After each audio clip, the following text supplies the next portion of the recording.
What's up, everybody? Welcome back to the channel. And as you can see, we got some stuff taken off. You don't have to take any of this stuff off for what we're about to do to this. In the middle of doing the first video, so some of this stuff will on yours should be still on here, like your air box, this pipe, your charge pipe, all that stuff should still be on your car when you're doing this video right here.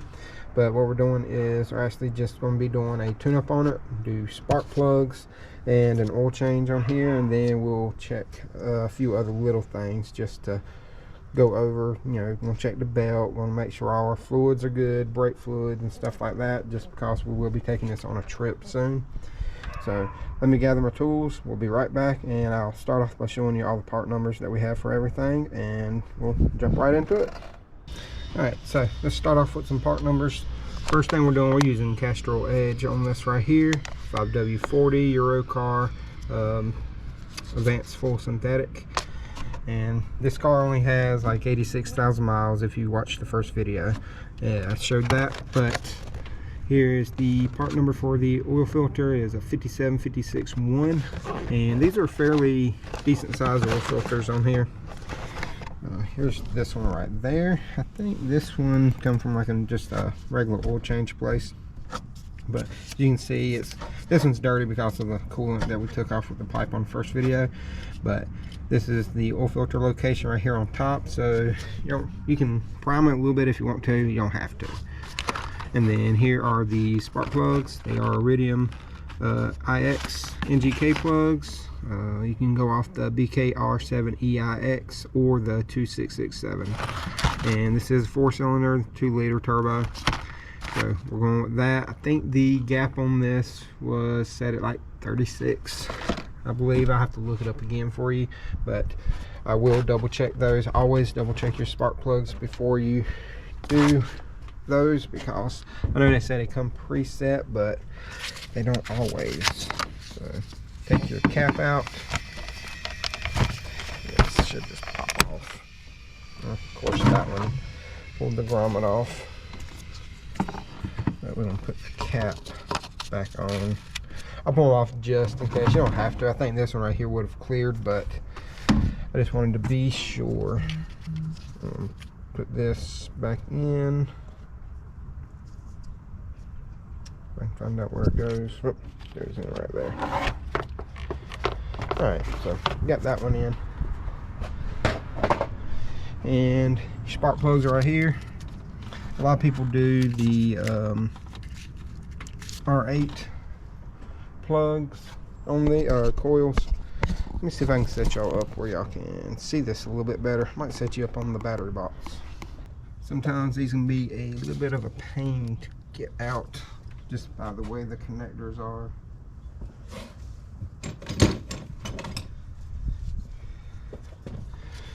Sometimes I like to do that.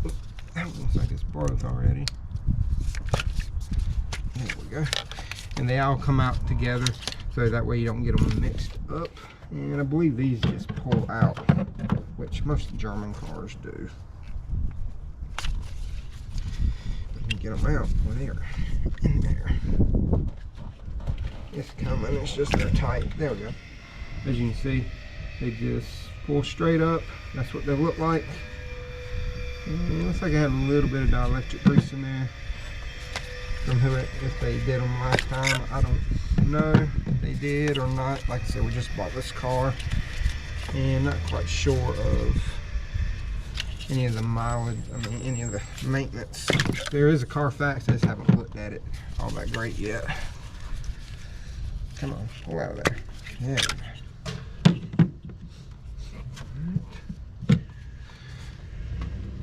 They're down in there.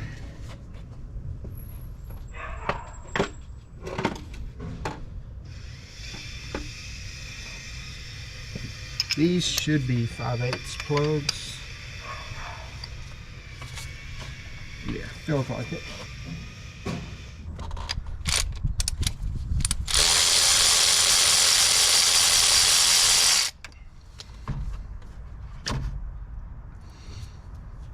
Yes, these are Volkswagen originals. and they use NGKs from the factory.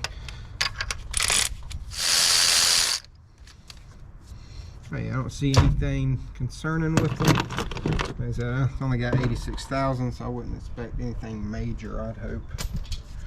Yeah, I have seen people over rev these and stuff and blow them at like 40,000 miles before, but like I said, that's people kind of trying to race these engines, which they make good power for what they are. It's like 200 horsepower, I believe, and like 220 torque, so somewhere around there.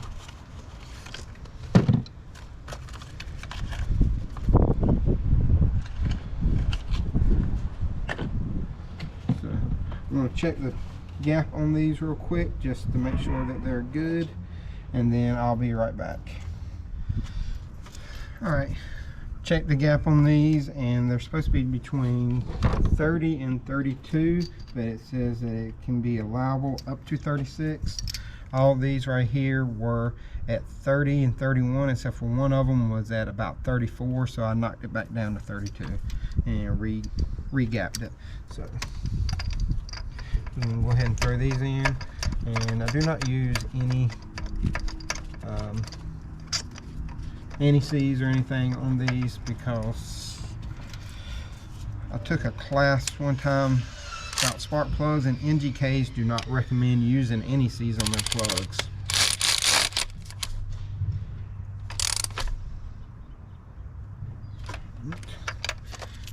And here is the last one.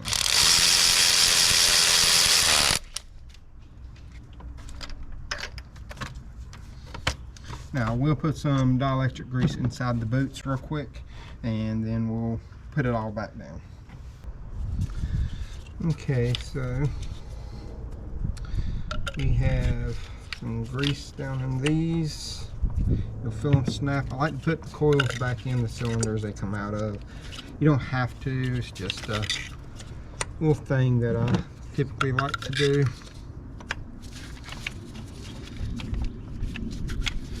They're all lined up.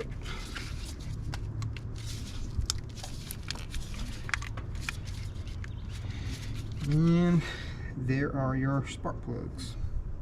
Next thing we can do is go ahead and I'm going to go ahead and pull this oil filter off. And I should be able to get it off right here, considering it's just right there. Oh yeah, she ain't all that tight either. Great. Here's my other rubber grommet. I was wondering why it felt so loose. Take this off slowly because it may have some oil in it and it's going to run out. Sometimes they don't, sometimes they do. Alright, there's your oil filter. Here is our new one, and most of them should come with a cover over it.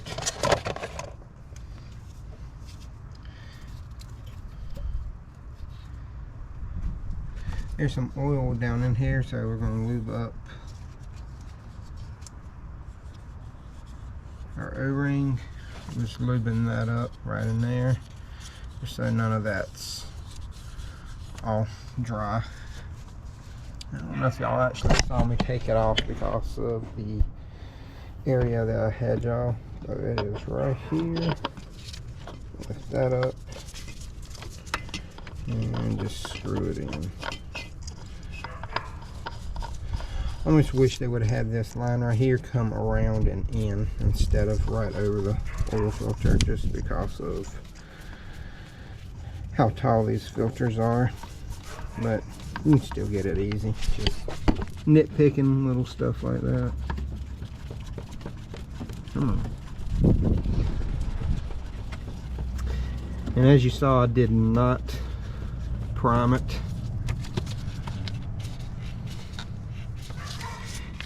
This filter was actually made in Germany.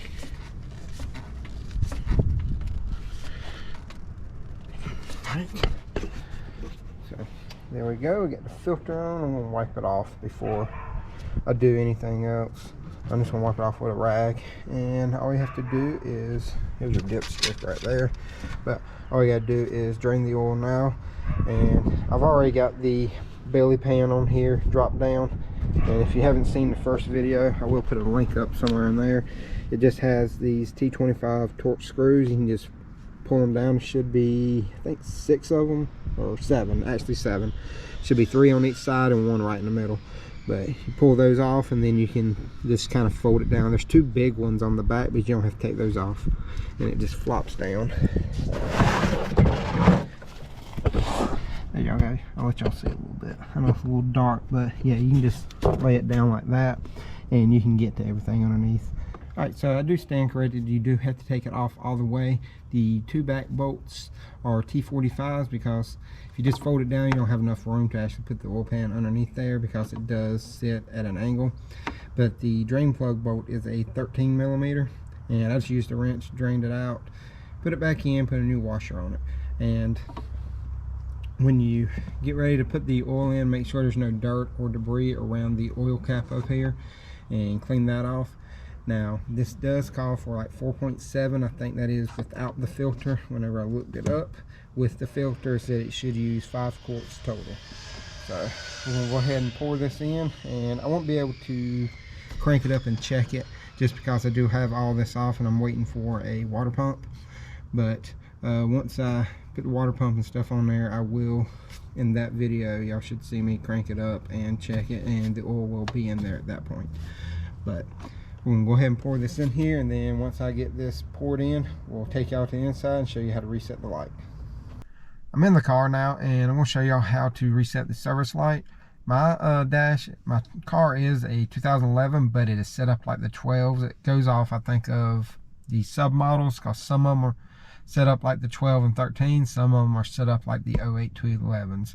And there's a website that you can go to, and it shows you how to do both of them. I'll put that up in the link, but this one right here pretty much pertains mostly to the 12 and 13s. So put your key in the ignition, turn it just to the on position, and it's going to bring up this menu right there. If you just hit OK first on your steering wheel, then you can hit the little arrow buttons, and you just keep going till you get into the settings menu. Once you see settings, use your arrow down, and you just go down to service, hit OK, and then you're going to come up with that. Go to reset. It's going to ask you, do you really want to reset? Hit OK, and then service should be reset. Then you can just go back, and then you can just go to whichever setting you want to go to. And that's pretty much it. So this is doing a tune-up, pretty much, you know, oil change, filter, and spark plugs on one of these. If there's anything I left out, just hit me up in the comment section. I'll get to it as soon as I can. Like with any of your questions, comments, concerns, I'll respond as soon as I see them. If you enjoyed the content, please like, subscribe, hit that notification bell, and until next time, y'all have a great day.